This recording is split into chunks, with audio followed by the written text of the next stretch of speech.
Sejam muito bem-vindos a mais um episódio do JCast Especialistas. O meu nome é Isabela Costa e eu vou estar me autodescrevendo para vocês.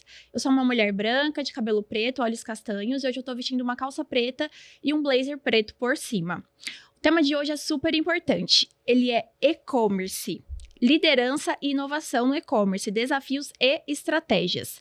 E o que é o e-commerce? É o comércio eletrônico, as coisas que a gente compra pela internet. A gente sabe que tem as lojas físicas, mas hoje em dia o e-commerce tem tido um super crescimento, ainda mais depois da pandemia, que a gente começou a comprar mais pela internet e tudo mais. Pensando nisso, a gente trouxe uma super especialista no assunto, Jéssica Varsal. Ela é gerente de e-commerce. Seja muito bem-vinda, Jéssica. Obrigada, estou muito feliz pelo convite, queria te agradecer. E vou me autodescrever também. Sim.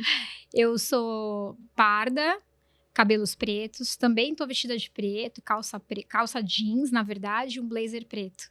Estou muito feliz de estar aqui com vocês hoje. Perfeito, prazer é nosso. Eu queria, já que você iniciasse se apresentando pra gente, conta um pouquinho da sua trajetória, como que você chegou até o cargo de gerente de e-commerce. Bacana. No digital, eu estou há mais ou menos 5 anos já. E eu comecei muito focada no WhatsApp, em ampliar e potencializar as vendas via WhatsApp. Uhum. Depois de quase um ano focada nisso, surgiu uma oportunidade de assumir o que a gente chama de mesa de performance, que é basicamente a área que é a locomotiva ali do e-commerce, né? É a área que mensura os resultados, que promove as ações, que fica de olho no topo do funil, no meio e no fundo, né? Tem que fazer tudo acontecer no funil como um todo. Então, teve essa oportunidade e foi muito bacana, porque quando surgiu essa oportunidade, eu estava justamente focada no crescimento profissional. Uhum. Então, ela veio com uma mudança de escopo e uma promoção também. Eu atuo como gerente de performance de e-commerce, muito focada em maximizar resultado, em growth, né? Que é gerar o crescimento de vendas na nossa loja online. Sim. E você tem bastante repertório de vendas, né? Mesmo antes de estar nessa posição atual. Sim, a gente estava falando um pouquinho antes, né? Sim. Eu trabalho na área comercial faz 22 anos. Então, sempre na área comercial. Eu sempre gostei muito, porque é uma área que tem uma dinâmica muito mais intensa, né? Tem pessoas que não se adaptam, porque de fato é muito intenso, né? Sim. E quando a gente fala de segmento de telecom, que é o segmento que a gente está hoje, essa intensidade ela ainda é maior, porque muda tudo muito rápido, né? A concorrência ela é muito rápida. Então, para fazer frente à concorrência, a gente também tem que estar ali com ofertas bacanas, né? Mudou aqui, a gente muda ali, muda portfólio. Então, essa intensidade, assim, sempre foi uma coisa que eu gostei bastante. Uhum. E por isso a área comercial, para mim, sempre me atraiu muito. Mas já trabalhei também na área do planejamento comercial. Então, apesar de não ser muito especificamente, né, o canal de venda, a área que faz a venda, mas sempre ali no comercial, fazendo a parte também de estratégia, de planejamento. E isso foi bacana porque me deu um background muito legal, né? De conhecer como é que fica as definições das metas, como é que a gente estabelece a estratégia para alcançar essas metas. E aí, atuando mais especificamente no comercial, agora sou eu que vou atrás das metas, né? Sim, sim. Então, todo esse histórico ajudou bastante a me dar experiência para poder conduzir as coisas que eu conduzo hoje. Perfeito. Sim, por mais que eram desafios diferentes, ainda assim complementa, né? E ajuda no que você faz hoje. Exatamente. Jéssica, você ganhou um prêmio atualmente, que eu gostaria de te perguntar, porque você estava concorrendo com algumas mulheres, né? O tema era Mulheres no E-Commerce, e você ganhou como a mais votada. A primeira mais votada. Foi. Então, eu queria que você falasse por que você acha que você ganhou esse prêmio? O que te diferenciou ali das demais? Nossa, esse prêmio para mim foi, assim, muito especial, porque eu fui indicada por alguns colegas e amigos de profissão, e a partir dessa indicação eu fui para uma votação, né? Sim. E foi muito bacana porque nessa votação você começa a fazer a sua campanha, todas as candidatas começam a fazer as suas campanhas de votação. E foi muito legal porque eu tive um engajamento muito bacana, não só na empresa, como na família, nos amigos, né? E, enfim, principalmente da empresa, que é quem tá comigo ali no dia a dia e reconhece o trabalho. E o feedback dessas pessoas, quando eu ia, né, fazer a campanha, olha, tô participando de um prêmio, será que você podia me apoiar na votação? O feedback era muito legal, porque, Jéssica, com certeza, você merece, né? Ou com certeza, eu vejo quanto você trabalha, com certeza, né? Então, isso, com certeza, é fruto de um reconhecimento, e ser a mais votada é exatamente isso, né? Sim. Conseguir ter uma quantidade de votos suficiente para ficar em primeiro lugar, é, de fato, o reconhecimento da galera que tá comigo no dia a dia, que tá lá trabalhando comigo, indireta ou indiretamente. Sim. E teve esse reconhecimento para poder participar dessa votação. Então, foi um prêmio muito legal. Se eu não me engano, o segundo lugar ficou com uma profissional do Mercado Livre. E, se eu não me engano, o terceiro foi da C&A, talvez. Não me lembro agora o terceiro lugar. Mas eu fiquei muito lisonjeada e muito feliz, porque não era uma concorrência fácil, né? Não. Se a gente falar de Mercado Livre, uma empresa que está digitalmente aí atuando há muito tempo. Forte. Muito forte. Então, ficar em primeiro lugar como uma líder de e-commerce, para mim, significou muito. Nossa, que bacana. O que diferencia um líder de e-commerce para um líder, um gerente de demais áreas, assim? O que tem que ter diferente para trabalhar com e-commerce? Eu sempre brincava com o meu time, né? Quando a gente lidera qualquer time de vendas, e esse time de vendas precisa de vendedores, né, para fazer a venda, você está liderando pessoas, você está liderando um time ali, de fato, que é esse time que vai fazer a venda. Quando você lidera um e-commerce, você não tem pessoas fazendo a venda. Você tem o banner, você tem o card, você tem o seu WhatsApp, você tem recursos digitais que vão gerar essa venda para você. Então, a gestão e a liderança é totalmente diferente, porque você lidera muito mais na questão dos indicadores, né, e da estratégia, do que da força de vendas, que você tem que, né, ter o seu time ali engajado, vamos lá todo dia, um café da manhã, é uma palavra de motivação. Numa venda digital, o cenário é totalmente diferente. Então, muito mais digitalizado, né? É isso. Então, exige de você skills mais técnicos, né? Claro que você depende de um time para fazer tudo isso acontecer, e a questão da motivação também é importante, mas é uma questão diferente de você ter o seu time que todo dia tem que sair para a rua para falar com o cliente, né? São questões diferentes. O desafio está em você conseguir trazer para o digital aquilo que um ser humano consegue fazer com o cliente. Então, a gente brinca muito. Como é que o que é mais difícil? Muito mais difícil. Como é que você consegue argumentar com o cliente se você não tem uma pessoa falando, né? Então, você tem que utilizar dos recursos disponíveis que você tem para criar essa argumentação, para criar esse chamariz, né? Para chamar a atenção e engajar o cliente na jornada, seja no e-commerce, seja no WhatsApp, para que você consiga, na verdade, finalizar a venda e ter sucesso ali naquela jornada. Então, eu posso dizer que é muito mais desafiador, na minha visão. Sim, não, é interessante isso que você falou, porque eu não tinha essa visão. Eu tinha a visão mais, online é mais fácil de vender, talvez. Porque o pessoal fala muito, né? É muito mais fácil comprar online. Mas essa visão que você trouxe faz total sentido. Um vendedor ali, pessoalmente, vai... não, vamos levar, vai ter aquela barganha que online não tem. Então, você tem que ter outro tipo de estratégias, né? Quando você para pensar, né, quantas compras você só fez porque tinha um vendedor muito bom que te convenceu, ou argumentou, ou mostrou um benefício que você não tinha visto antes, né? Então, como é que a gente faz para levar isso para o meio digital? É o principal desafio. Quando a gente olha o funil de venda, a gente vê, né, que a cada step do funil tem as perdas. Como é que você faz para reduzir essas perdas e manter o cliente ali na jornada até o final? Sem ter um humano que está lá falando com você, tá dando uma dica, tá chamando a sua atenção para algo que você não viu.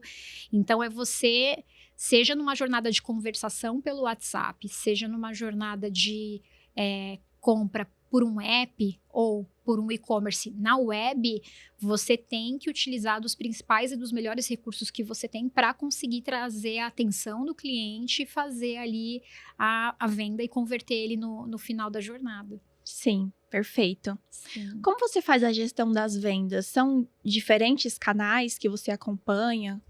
Sim, cada e-commerce tem uma particularidade, né? Cada empresa utiliza de uma estratégia, mas falando do que a gente faz hoje, A gente atua muito forte no que a gente chama de jornada conversacional, que é a venda pelo WhatsApp, né? E por que o WhatsApp? Porque o WhatsApp hoje é a principal ferramenta de conversação que o brasileiro utiliza, né? Cresceu muito depois da pandemia, porque o que aconteceu? A gente teve, né, toda a privação de contato físico, então as lojas fechadas, tudo fechado, mas o cliente ele tinha necessidade de ter mais informação do que só entrar num site, escolher o produto e finalizar a compra. Então o WhatsApp ele ganhou muita força nesse período. Porque ali você poderia conversar, você pode até falar com um humano no WhatsApp, né? Eu mesma, eu lembro que na época eu estava reformando o meu apartamento e eu procurava algumas lojas, que as lojas de construção, essas coisas ficaram abertas, né? Não sei se vocês lembram disso, mas ela ficou aberta. E aí eu lembro que eu procurava os sites das empresas que tinham o ícone do WhatsApp, porque eu queria conversar, né? Eu queria falar com alguém. E então a gente percebeu que foi aí que teve o boom, não só na venda digital, mas na venda pelo WhatsApp. Então a gente atua muito no WhatsApp e também as vendas pelo e-commerce web e app também. O app é um negócio, é um recurso muito legal porque você tem também no celular das pessoas, né? E lá você consegue ter uma visualização um pouco diferente, com mais informação. Você tem recursos adicionais que você pode utilizar, que numa jornada web às vezes não faz muito sentido, mas no app faz. Então é basicamente isso, né? Uma jornada online, um e-commerce tradicional e as vendas também nas jornadas de conversação pelo WhatsApp. Ah, que bacana. Realmente, pelo app é muito mais... Acho que vende mais até do que na web, né? Eu mesma, como cliente, entrando no app da Shopee. Às vezes eu entro no app da Shopee, você passa ali, se você deixar, mulher que gosta de comprar, você fica um tempão ali comprando, colocando no carrinho. Se você vai pro site, a experiência não é a mesma. Eu, particularmente, eu gosto mais de app. Você percebe que o pessoal gosta mais de app? Depende de onde você está utilizando. Por isso que o app é interessante para algumas coisas. Por exemplo, se você vai fazer uma compra pelo seu celular, o app acaba tendo uma experiência muito melhor. Porque a visualização fica mais legal, os menus são adaptados. Enfim, você consegue oferecer uma jornada muito mais... usual, com uma experiência melhor. Se você tá no notebook, aí de fato faz sentido a jornada web, até porque não tem, né? E aí o web fica um pouco melhor por conta da tela que você tá usando. Os recursos são totalmente adaptados, né? Então, só que hoje, o que tem acontecido? As pessoas têm comprado muito mais pelo celular. Então, por isso que o app acaba sendo mais interessante, porque é um recurso que você consegue oferecer que dá uma experiência totalmente diferente. E como que você lida com a pressão pelos resultados? Porque eu imagino que tenha bastante. Área de vendas. É uma outra coisa que eu costumo falar muito pro meu time, né? Quando a gente trabalha numa área de vendas, a venda ela acontece na hora que a loja tá aberta, né? Geralmente é das 9 até as 18, né? O e-commerce ele é uma loja 24 horas. Se o cliente ele estiver acordado com insônia na cama dele e falar, putz, eu tô precisando comprar aqui um produto, ele vai pegar o celular dele e vai comprar e o e-commerce tem que estar funcionando. Sim. Né? Então, acho que uma grande diferença que a gente tem é essa. É uma loja que não para, ela é 24 horas por dia, 7 dias por semana, né? E uma outra diferença, assim, é tudo aquilo que você consegue fazer de diferente que numa loja que não é online, no e-commerce que não é online, você não consegue, né? Então, o grande desafio numa venda online é você, de novo, conseguir trazer o fator humano para o digital. A gente fala muito sobre inteligência artificial, a gente fala muito sobre a evolução das coisas, sobre inovação. Sim. Mas existe uma dificuldade ainda muito grande de você conseguir replicar exatamente o que é feito por um humano no meio digital, né? Eu acho que quando a gente conseguir fazer isso, até assusta um pouco, né? Porque a gente lembra daqueles filmes dos aliens, né? Aquela coisa que dá medo, mas é um negócio que a gente entende que se a gente quanto mais perto a gente conseguir chegar dessa realidade, maiores vão ser os resultados. Então, assim, acho que quem trabalha com digital principal foco e o que todo mundo busca é exatamente isso, conseguir vencer esse desafio de replicar o que é feito num humano para o meio online. Então, basicamente, essas são as grandes diferenças que eu vejo e que é um desafio para qualquer liderança que atua nesse segmento, né? Sim, e é o que você falou, não tem como botar assim, é totalmente diferente, né? Vocês tentam aproximar, melhorar a experiência, mas nunca vai substituir, né, o humano. É interessante. Qual métrica vocês usam no seu time para medir o sucesso, se está vendendo, se não está? As principais, que eu sei que são várias, né? São várias, mas o principal é a conversão, quer dizer, de todo mundo que entrou lá no topo do funil, né? Então, se você tem um site, se você tem um app, de todo mundo que entrou naquela jornada, quantos desses que entraram, de fato, finalizaram a compra? É o que a gente chama de conversão do topo, né? E aí, a gente olha a conversão step by step do funil. Então, tá bom, se seu funil tem 5 steps, hoje, por exemplo, o funil que a gente trabalha tem em torno de 5 steps. Em qual desses steps ele tá parando, e qual ele tá abandonando, qual que é o percentual de perda de cada um desses steps. Então... dá pra medir. Dá pra medir aonde ele clica mais, aonde ele clica menos, qual é o mapa de calor ali de todo o ambiente que você oferece no site, aonde ele tá mais, aonde ele tá menos, para que lado ele vai, para onde ele tá clicando. Então, tudo isso faz parte da avaliação, mas no macro, a gente avalia sempre a conversão final e a conversão step a step para entender aonde está gerando mais fricção, né? O step que eu gero mais fricção, geralmente é o step que ele mais abandona. O que eu posso melhorar naquele step para que gere menos fricção e ele passe para o próximo step? Vou dar um exemplo prático que aí fica mais fácil de visualizar. No geral, toda compra online ela tem uma vitrine, que é onde você escolhe os produtos. Você selecionou o produto, você vai preencher os seus dados para finalizar a compra. Então, você preenche os seus dados pessoais, depois você vai para os seus dados de endereço, se é um produto físico, né, para ter uma entrega. Se é um serviço, acaba não... Se é um curso, por exemplo, acaba não pedindo endereço. Mas, geralmente, quando é um produto físico, então você coloca os dados pessoais, o endereço, forma de pagamento, finalizou, né? Então, dependendo das informações que você pede, se você pede muita informação, o cliente pode desistir ali nos dados pessoais. Por que eu tô dando toda essa informação? Eu só quero comprar, né? Sim. Se no endereço ele pede, sei lá, 2 endereços, vou dar um exemplo bem esdrúxulo, que não existe, mas, né... Para que eu tô pedindo 2 endereços, só quero que entregue na minha casa? Se na forma de pagamento, você fala lá que você oferece pagamento no Pix e no cartão de crédito, mas chega na forma de pagamento, tem um erro lá, e ele só consegue pagar no Pix. Ele fala, puxa, eu queria pagar no cartão de crédito. Então, erros ou coisas demais, né?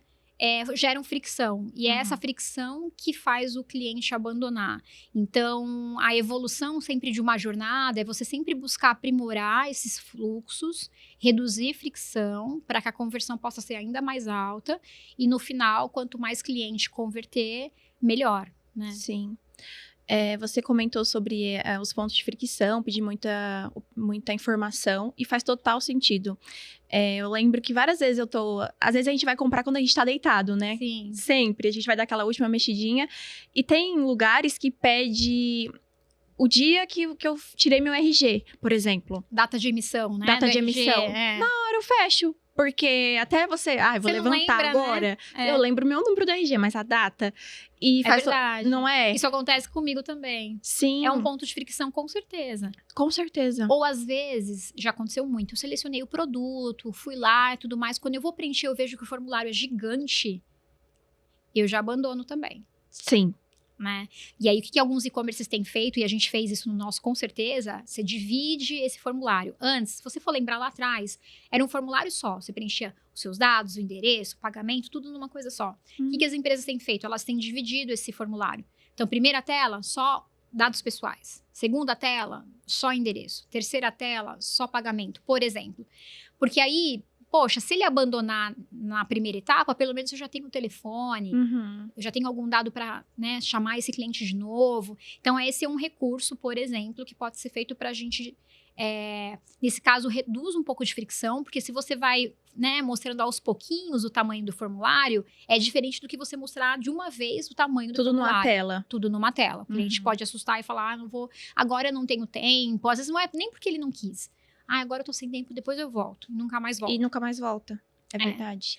Eu fiz o cadastro em um banco digital, onde pediu só alguns dados mais simples, tipo CPF, nome completo. E aí, fiz o cadastro, entrei pro aplicativo. Aí depois tava lá, complete o seu cadastro. Ou seja, pegaram os dados principais, fizeram o meu cadastro, aí depois eu fui lá e completei em outro momento que eu tinha tempo. Que você tinha tempo. Então, assim, talvez se ele tivesse te mostrado tudo de uma vez, você teria abandonado, né? Talvez, como ele dividiu e te deu ainda essa chance de voltar depois, ele tinha, né?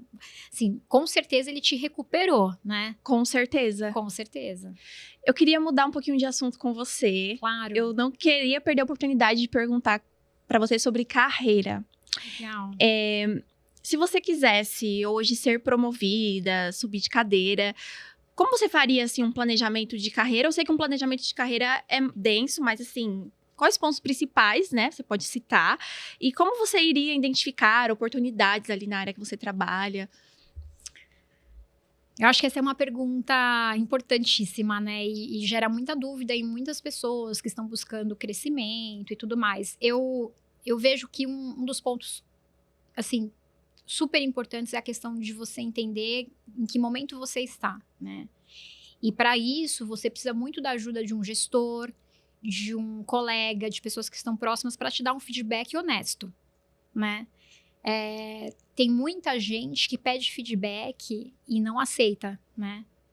Então, acho que o primeiro passo é você estar aberto para ouvir um bom feedback, um feedback sincero, que vai te ajudar a mostrar os seus pontos cegos, que são os pontos que todo mundo vê, menos você. Né? Porque a gente trabalha naquilo que a gente enxerga. Sim. Mas tem coisas que a gente não enxerga. Mas o outro tá enxergando. Então, contar com essa ajuda num feedback ou num papo informal com algum amigo que queira te ajudar, ajuda você a ter essa visão dos pontos que você ainda não se atentou e que você pode melhorar. Né? Sim. Então, esse é um ponto importante, você entender em que momento você tá e o que você precisa melhorar. E o outro ponto é saber onde você quer chegar, né? Então, muitas vezes eu lembro que em algumas entrevistas que eu faço, a gente sempre faz essa pergunta, né? Como que você se imagina daqui 5 anos? Ou o que você quer para o seu futuro? E aí, eu vou dar um exemplo. Às vezes a pessoa é um analista. Ele fala assim, eu quero ser um coordenador. Ou ele é um coordenador, eu quero ser um gerente. Claro, a gente sabe que o próximo step de crescimento é sempre o que está na frente do que você é, mas isso não é um objetivo claro do que você quer, né? Então, a gente tem muita dificuldade de estabelecer uma meta, de estabelecer um futuro, de estabelecer o próximo passo a ser alcançado. E eu vejo que para você poder planejar um crescimento de carreira, você tem que ter isso muito claro, né? Então, em que momento você está, onde você está e para onde você quer ir. E a partir daí, é só traçar uma linha, né? Tá bom, Sim. então eu tô aqui, quero chegar aqui, o que eu faço para cruzar esse caminho? Né? E se você tiver dificuldade de traçar esse plano, é aí que entra a ajuda também das pessoas. Eu tenho tido muitas experiências ao longo dos últimos anos de saber que a gente não consegue nada sozinho, né? Então, muito do que já aconteceu comigo, os crescimentos e até os reconhecimentos tiveram participações importantes de pessoas chaves, né? Sim. Que me ajudaram a enxergar não só onde eu tô, para onde eu quero ir, mas me ajudaram também a traçar esse caminho. Então, parece até um pouco lúdico o que eu tô falando, mas se você parar para pensar, faz muito sentido. Eu acho que a gente, às vezes, terceiriza um pouquinho a responsabilidade do nosso crescimento, né? Acho que a gente já viu muito isso na empresa. A pessoa fala assim, eu não cresço porque a empresa não me ajuda, porque não tem um plano de carreira na empresa, ou porque não tem curso, a empresa não investe em mim. Quando, na verdade, a responsabilidade do seu crescimento profissional é totalmente sua, né? Totalmente. Então, acho que parte muito da pessoa conseguir estabelecer esse plano. E aí, se ela sabe onde ela tá e para onde ela quer chegar, fica muito mais fácil de você conseguir planejar isso. Perfeito. Sobre as pessoas, concordo demais. Acho que na trajetória profissional, trajetória de vida, contar com pessoas que já passaram, que já estão em um cargo acima, até dica pro pessoal que quer crescer, você pode se espelhar em alguém que já está alguém que você admira, que já está em um cargo que você gostaria de estar. Poxa, como essa pessoa se posiciona? Como ela fala? Como que ela se comporta numa reunião? Então, você começar a espelhar as pessoas, né? Para você ter uma base. E também contar aí com mentores, né? Tem mentores diretos. Eu, por exemplo, hoje eu tenho uma mentora, né? Mentora mesmo, pessoal minha. E mesmo fora essa mentora, eu tenho mentores da vida. Assim, pessoas que não são oficialmente meus mentores, mas que me ensinam muito todos os dias. Que já passaram por aquilo que eu tô passando. Ou eu nem tô passando aquilo, mas eu já vejo a experiência deles. Então eu já falo, então quando eu passar por isso em algum momento, eu já sei mais ou menos como lidar. Então, contar com pessoas é muito importante. É muito. Por isso que eu comentei. E essa ajuda, né, de pessoas pode ser em forma de mentoria, de fato, como você comentou. Numa conversa bacana, né? Às vezes um café. O seu próprio chefe. Ninguém tem mais propriedade para te ajudar do que o seu próprio chefe, que é quem tá ali no dia a dia. Aí você pode até falar assim, puxa, mas meu chefe não é muito legal. Eu não sei se eu posso contar com ele, né, para isso. A gente aprende com as coisas boas e com as coisas ruins, né? Então, se você não tem um chefe que, de repente, não seja legal e que você acha que ele não pode te agregar num feedback, pega a parte contrária, né? Tá bom, o que não é legal nele que eu não posso repetir? Isso também te ajuda a melhorar, né? Então, acho que são todos esses fatores. Eu sei que acaba sendo um pouco clichê, né? Porque essas são... Mas não tem pra onde fugir. Não tem uma fórmula mágica que ninguém nunca falou, né? Uhum. É o básico mesmo que faz a diferença. O básico bem feito, O básico né? bem feito. Então, é como eu falei, eu acho que acaba muito que as pessoas querem terceirizar a responsabilidade.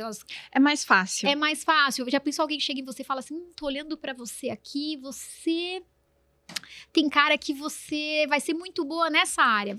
E ela quer que alguém chegue e fale dessa forma e já direcione a carreira dela. Faça isso, eu faço aquilo. E não é assim, né? Não, a vida não é um conto de fadas. Não é. E só a gente é responsável pela nossa carreira. Só a gente é responsável. Perfeito. Na sua opinião, de toda a sua trajetória até aqui, qual a importância de postura coerente e posicionamento para o crescimento na área corporativa? Nossa, tem tanta coisa para falar sobre isso, não daria tempo, mas assim... eu sei que tem muita coisa, né, que muitas mulheres acabam tendo experiências não tão positivas por ser mulher, né? Às vezes elas sentem algum tipo de situação. Eu não tenho nenhuma experiência para contar nesse sentido. Eu sempre me senti, assim, igual, né? Então, nunca tive nenhum tipo de situação que me deixasse tímida para me posicionar, né? E tudo mais. É claro que conforme você vai crescendo, o começo, né? Então, você muda de posição, de cargo. No começo é um pouco difícil porque você tem que se adaptar, né? Então, tem posturas que você tem que deixar de ter e passar a ter outras posturas. Mas isso não pode ser muito demorado. E para mim nunca foi, assim, né? Eu conseguia me adaptar rápido.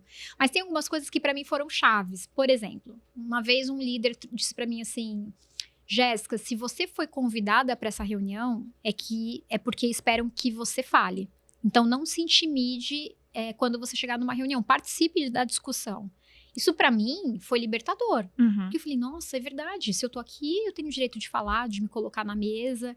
E isso é muito legal, porque numa transição, né, de cargo, as pessoas, de fato, elas ficam tímidas quando começam a participar de fóruns que elas não participavam, de reuniões que não participavam. Então, isso para mim foi super legal e eu achei bacana. Então, esse é um ponto que eu levo para mim sempre. Assim, se eu tô em alguma reunião, e eu tenho alguma coisa para falar, obviamente, né? Porque não adianta eu não ter nada para falar e querer só ser participante, que não fica legal também, você tem que agregar.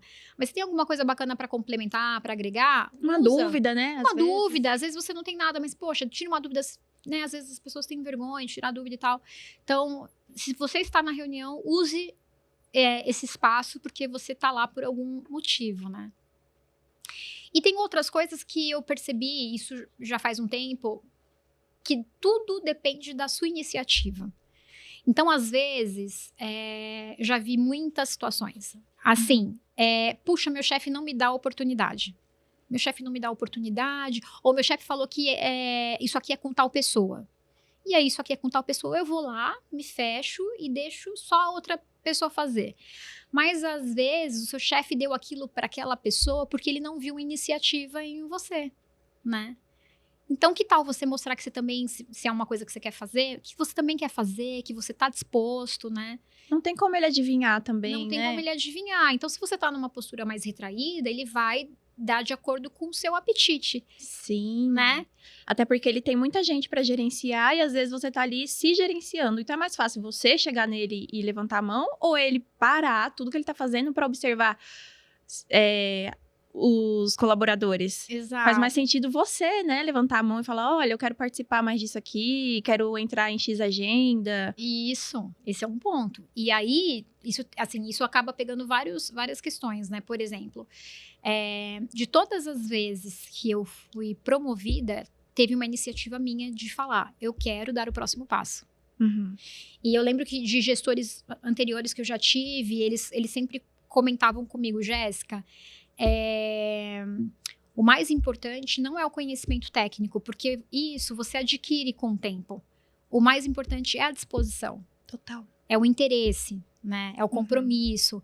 Então, eu de todas as promoções que eu tive, sempre teve uma iniciativa minha antes, do tipo, eu procurar o meu líder e falar assim, olha, acho que já estou no momento de dar um próximo passo, gostaria de fazer... enfim, de dar o próximo passo, acho que eu já estou pronta e queria saber o que você tem de oportunidade para eu conseguir concretizar isso. E aí as coisas começavam a caminhar, porque a gente ou traçava um plano, ou ele me falava que não tinha nada, eu ia em busca de outra coisa. Uhum. Pode acontecer. Mas isso também faz parte do processo, né? Então, a iniciativa, para mim, assim, de tudo que a gente poderia falar aqui, é o mais importante. Né? As pessoas têm que ver que você quer. E você mesmo tem que saber que você quer, né? Então, isso acho que para mim é o principal. Uhum. Não, essa dica foi valiosa pro pessoal. Eu tenho certeza que tem muita gente que realmente espera seu chefe chegar e falar, olha, tem uma promoção aqui pra você. Mas, às vezes, você que tem que fazer essa oportunidade. Levantar a mão, falar que tem interesse em X desafio, né? É bem interessante. Eu tenho uma dúvida também sobre você. Você é uma mulher super bem arrumada, sempre muito bem vestida, muito bem cuidada. E você tem um cargo de gerência. E a gente sabe que cargo de gerência é puxado, é corrido. Como que você mantém nesse dia a dia tão corrido a sua feminilidade, se cuida, se veste bem? Dá uma dica aí pra gente. Isso tem até um pouco a ver com a pergunta anterior, né? Eu até ia complementar, vou aproveitar para... Tá. Porque quando a gente fala de iniciativa, muitas vezes também não adianta você ter a iniciativa de falar que você quer, se você não demonstrar com as atitudes. Então, eu acho que esse é o principal. E até para deixar bem claro aí para todo mundo que está assistindo, né? Eu sempre demonstrei antes. E das pessoas que eu já promovi, que trabalharam comigo, eu sempre vi uma atitude antes e depois essa pessoa vinha e me procurava e aí a promoção acontecia. O que eu quero dizer com isso? Não adianta também você não entregar nada a mais, né? Só fazer ali o feijãozinho com arroz e chegar para o seu chefe e falar assim, olha, eu acho que eu mereço um aumento, eu acho que eu mereço uma promoção. Todo mundo merece, né? Se eu parar pra pensar. Eu tenho muitas contas para pagar, eu quero viajar. Não vai acontecer. Não é um bom argumento. Não vai acontecer. Então, a primeira coisa é atitude. O que é atitude? Mostrar o a mais. Você é um coordenador e você quer ser um gerente? Comece a entregar como se você fosse um gerente. Mostra que você está pronto. E depois você deixa claro que você está pronto. Né? Você é um analista e você quer ser um coordenador, quer liderar pessoas, começa a exercer influência, né? Começa a mostrar que você sabe liderar, que você consegue engajar as pessoas, que você consegue liderar assuntos, para depois dizer que você está disponível, que você quer. Né? E a questão da feminilidade e tá bem arrumado e tudo mais, faz parte totalmente disso. Eu não me lembro agora quando, mas teve uma data de corte aí que eu comecei a me arrumar diferente. E foi exatamente pensando nisso. Olha, eu quero ocupar novas posições, eu quero coisas maiores, eu vou começar a me portar como se eu já fosse. Então, eu não me lembro exatamente quando, mas em algum momento eu mudei a forma de me vestir, de me posicionar, de me arrumar. Então, eu vou dar um exemplo bem bobo aqui, mas eu lembro que eu levantava, tipo assim, eu tinha que entrar 9 horas no trabalho, eu levantava 8 horas, arrumava ali, penteava o cabelo, colocava uma roupa e ia, né? Você deve imaginar que eu não chegava muito bem arrumada no trabalho. O cabelo não estava muito em ordem e tudo mais. Não tinha maquiagem, não tinha nada. Então, em algum momento, eu entendi que eu precisava me vestir e me arrumar para que as pessoas enxergassem em mim uma postura também diferente. Né? Sim. E a gente vê muito podcast falando sobre isso, de pessoas que assim, você é a boa impressão que você causa, você tem que, né, Total. a sua imagem é tudo, né, você tem que se vender na sua imagem, e isso faz muito sentido. Então, uma das coisas que eu também recomendo, e que eu acho que faz parte desse processo de alguém que está querendo crescer, é de fato olhar para si e entender, minha imagem está coerente com o que eu quero? Uhum. Eu quero ser um diretor. Eu estou já me vestindo, me portando como diretor? E eu não tô falando de roupa cara, não é nada Sim. disso. Né? É diferente você trabalhar... E nada contra calça jeans. Hoje eu estou de calça jeans. Mas, enfim, um look que é um look que você iria no shopping de final de semana e você usar ele para trabalhar na empresa, né? É totalmente diferente. É totalmente diferente. Algumas empresas já são mais informais hoje. Hoje, por exemplo, na empresa que a gente trabalha, a gente já usa tênis e tudo mais, mas com um look profissional, com alguma coisa que transmite respeito, credibilidade, sem perder a feminilidade, né? Uhum. Então, eu acho que tudo isso faz parte também dessa coisa toda de você se preparar para aquilo que você quer e de querer passar... de qual impressão você quer passar no final das contas, né? Sim. Você quer passar uma impressão de alguém que é saudável, que, enfim, é respeitosa, que tem uma credibilidade, ou você quer passar uma imagem de alguém que tá ali só para cumprir o trabalho do dia e sair, né? Então, Nossa, faz muito sentido. É. Muito sentido. Ainda mais a parte que você falou, já vai se vestir, já vai se portar como o cargo que você quer chegar, né? Sim, Nossa, total. faz diferença, né? Uhum. Então, eu lembro que nesse momento que eu comecei a mudar, as pessoas começavam assim, ai, nossa, você mudou o seu estilo, onde você tá comprando as roupas e tal? E, na verdade, foi uma mudança proposital mesmo, porque Sim. eu queria, de fato, mudar ali a minha imagem. Você alinhou tudo, né? É, Porque imagina você ter alinhado suas entregas, a sua postura, a sua forma de falar, mas a sua roupa ali não tivesse tão ok. Quando você coloca, tô dando exemplo de roupa, né? Mas essa postura junto com uma roupa já passa outra impressão. já E a passa. gente fala muito de julgar o livro pela capa. Infelizmente, a gente sabe que as pessoas julgam mesmo. E a primeira impressão é a que fica. Às vezes você nem abriu a boca, mas só de você estar alinhado, bem vestido, você já passa uma impressão, mesmo sem falar. Vou dar um exemplo bobo que eu acho que muita gente vai conseguir identificar. Se você tá precisando, você tem uma causa na justiça e você tá precisando de um advogado muito bom. Uhum. E aí você vai num escritório e você vai falar com o advogado tá lá de calça jeans e boné e camiseta. Você até vai conversar, você pode falar assim, esse advogado deve ser um advogado high-tech e tal, mas você fala, cara, será que, né? Conversa com ele e tal. Aí você vai num outro escritório avaliar um outro advogado, o cara tá lá com terno, ou às vezes não com terno, mas com uma roupa, uma camisa, um negócio que transmite credibilidade, como eu falei. A chance de você contratar o cara que tá mais bem vestido, é claro que depois de uma boa conversa você consegue avaliar melhor, mas de primeira, você obviamente vai optar por aquele que tá mais bem vestido, porque aquilo tá te transmitindo várias coisas positivas, né? Sim. Então, isso daí faz parte da imagem que você, de fato, quer passar, né? Você não vê o presidente da República de camiseta e bermuda, você vê ele com terno. Você não vê uma diretora de uma grande empresa com uma rasteirinha e uma calça jeans indo trabalhar. Você vê ela bem alinhada, com uma roupa adequada para o ambiente, Sim, né? Sim. Então, isso com certeza faz muita diferença e tem que fazer parte do plano de crescimento aí de quem está buscando um crescimento na carreira. Concordo totalmente. Você tem visto alguma previsão futura para a área de e-commerce, alguma tendência para compartilhar com a gente? Olha, a gente sabe que tudo aquilo que a gente já viu de inovação até agora vai continuar acontecendo, só que de uma forma muito mais acelerada, né? A inovação, ela cresce de forma exponencial. Então, a gente vê cada vez mais rápido as coisas acontecendo, se revolucionando, né?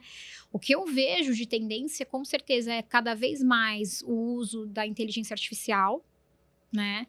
Como um recurso para trazer mais inteligência e redução de custo, porque no fundo é isso. A gente traz mais inteligência para o processo como um todo e reduz o custo porque você utiliza cada vez menos pessoas, né? E E eu acho que a partir daí a gente deve continuar vendo um crescimento muito forte no meio online, porque ainda não está em tudo aquilo que poderia ser, né? A gente sabe que tem potencial para mais. E o que eu acho também é que muitas empresas, muitos segmentos, melhor dizendo, que ainda não utilizam de digital ou de meio online para vender, vão cada vez mais passar a utilizar, né? Sim. A gente já sabe que já tem software e inteligência artificial para dar consultoria jurídica, né?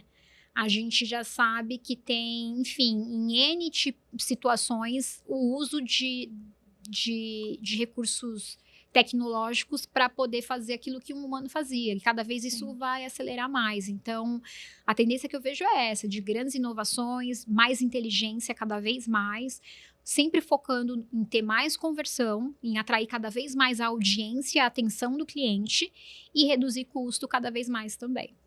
Perfeito. Qual dica você deixaria para quem quer entrar na área de e-commerce ou já está na área de e-commerce e quer atingir novos cargos? Olha, a dica que eu dou primeiro não é um bicho-papão, né? Muita gente, quando chega, às vezes a gente contrata muito pessoas que não tinham nenhuma relação com o digital e as pessoas ficam até meio assim, ai, eu preciso fazer um curso, eu preciso estudar, o que eu preciso aprender? Eu falei, não, aqui é igual o que você fazia lá, só que ao invés de pessoas vendendo, eu dou esse exemplo, é um banner, é um card, são variáveis digitais. Então, não tem bicho-papão aqui, né? É indicador de venda, normal. Você tem mais steps, você tem...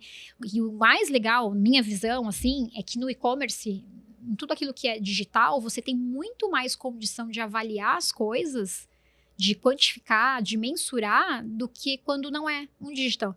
Como é que você vai avaliar, se está com um cliente aqui, se ele gostou ou não gostou? Se é uma conversa que, de repente, ele não gostou, mas ele não está querendo te mostrar que ele não gostou. É muito mais difícil de você avaliar um TNPS de alguém assim, né? Por exemplo. E no digital não, você tem métrica para tudo, você consegue mensurar todos os steps. Se você taguear, você consegue saber onde ele clicou, onde ele não clicou, onde ele saiu, onde ele demorou. Eu vou dar um exemplo muito bobo, a gente conseguiu entender que quanto tempo o cara demora, o cliente, né, demora para abandonar depois que ele fica inativo. Exemplo, ele entrou no e-commerce e ele ficou um tempão sem mexer o mouse. Quanto tempo depois ele abandona? Será que eu consigo pegar ele antes dele abandonar? Então, olha só que bacana, né? Muito. Por um outro lado, claro, quando você não está no meio online, você tem outros recursos, mas o que eu quero dizer é que você tem, num gerenciamento, numa liderança de resultado de uma área de venda digital, você acaba tendo uma ajuda, um apoio importante de muitas métricas que numa venda presencial, física, humana, você não tem.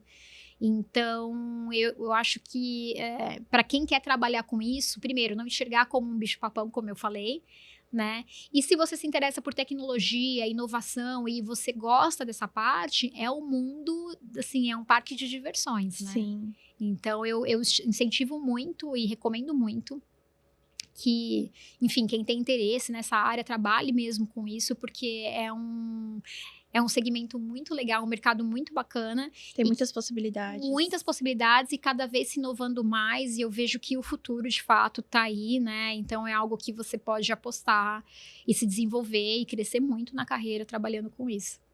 Muito bom. Jéssica Varsal, que episódio foi esse? Eu tô, assim, maravilhada com tudo que você falou.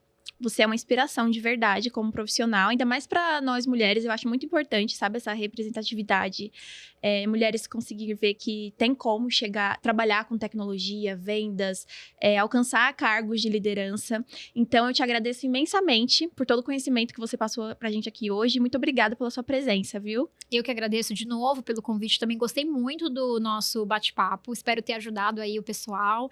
E se alguém também quiser entrar em contato, falar comigo, tô nas redes sociais, no Instagram, no LinkedIn, no YouTube também. Sim, eu vou deixar suas redes aqui. Ah, bacana. Na descrição. E aí, se alguém quiser bater um papo, saber mais, tirar alguma dúvida, enfim, falar sobre algum tema desses que a gente comentou aqui, eu tô à disposição. Perfeito. E para vocês que assistiram a gente até agora, o nosso muito obrigada. Já compartilhe o vídeo, porque aqui teve muito conhecimento, uma verdadeira aula. Curte, compartilha, se inscreve no nosso canal e até o próximo episódio.